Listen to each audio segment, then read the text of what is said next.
আলহামদুলিল্লাহ ওয়াসসালাতু ওয়াসসালামু আলা রাসূলিল্লাহ আম্মা বাদ। সম্মানিত সুধী, বর্তমান সমাজে কোরবানি বিষয়ের বিভিন্ন রকমের বিভিন্ন মাসআলায় ত্রুটি বিচ্যুতি দেখা যায়। মানুষের মাঝে ভুল বোঝাবুঝি, যা ভুল প্রচলন অনেক আগে থেকে চলে আসছে। এরকম অনেক বিষয় মানুষের মাঝে সাইলাব মানুষের মাঝে ছড়ছে, মানুষের মাঝে প্রচলিত আছে। তো সেই ক্ষেত্রে সেই বিষয়গুলো নিয়ে আমাদের আলোচনা করা জরুরি, সময়ের দাবি।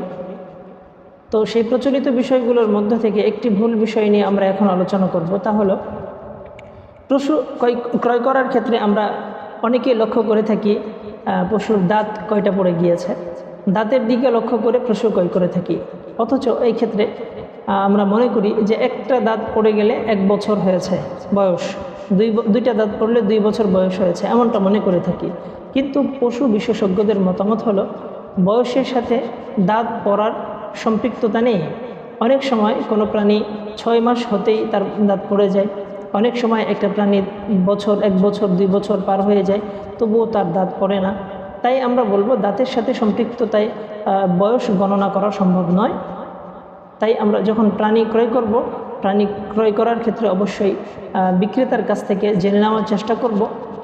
যদি তাদের গৃহপালিত হয়ে থাকে আর নিজেরা পেলে থাকেন, তো তাদের কাছে আমরা জিজ্ঞাসা করে জেনে নিয়ে ক্রয় করব যে তার এই প্রাণীর বয়স যথাযথ হয়েছে কিনা। গরু হলে 2 বছর, উট হলে 5 বছর, মহিষ হলে 2 বছর, ছাগল, দুম্বা আর ভেড়া যদি হয় তাহলে 1 বছর।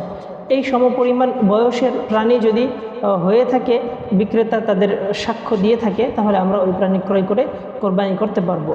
কিন্তু বয়স যদি যা বর্ণনা করানো এর চেয়ে কম হয়ে থাকে, তো সেই প্রাণী দ্বারা কোরবানি করা যাবে না। এই মর্মে নবী করিম সাল্লাল্লাহু আলাইহি ওয়াসাল্লাম একটি হাদিস বলেছেন, যে হাদিসটা ইমাম মুসলিম রহমতুল্লাহি আলাইহি সহিহ মুসলিমে নকল করেছেন, বর্ণনা করেছেন 1963 নম্বর হাদিসে তিনি বর্ণনা করেন। এবং আবু দাউদ শরীফেও এই হাদিস বর্ণনা করা হয়েছে। ইমাম আবু দাউদ রাহিমাহুল্লাহ বর্ণনা করেছেন 2797 নম্বরে। হাদিস হলো নবী করিম সাল্লাল্লাহু আলাইহি সাল্লাম বলেন, লা তাযবাহু ইল্লা মুসিন্নাতান, তোমরা মুসিন্না ছাড়া কোরবানি করো না, কোরবানিতে মুসিন্না ছাড়া জবাই করো না। যদি তা না পাও, ইল্লা আইয়াসরা আলাইকুম, যদি তোমাদের কাছে এই প্রাণী না পৌঁছে, অর্থাৎ তোমরা যদি মুসিন্না গ্রহণ করতে, অর্জন করতে, ব্যবস্থা করতে না পারো, তাহলে তোমাদের জন্য উচিত হলো ফাতাযবাহু জাযআতান মিনাদ-দানি, 6 মাস বয়সের বকরি, 6 মাস বয়সের দুম্বা অথবা ভেড়া, যেগুলো দেখতে হুষ্টপুষ্ট 1 বছর বয়সের দুম্বার মতোই দেখা যায়, ভেড়ার মতোই দেখা যায়, এমন দুম্বা বা ভেড়া যদি হয়ে থাকে 6 মাসের, সেটা কোরবানি করা যাবে। এছাড়া অন্য যতগুলো প্রাণী এখানে বর্ণনা করা হলো, সবগুলোতে যথা বয়স খেয়াল করতে হবে।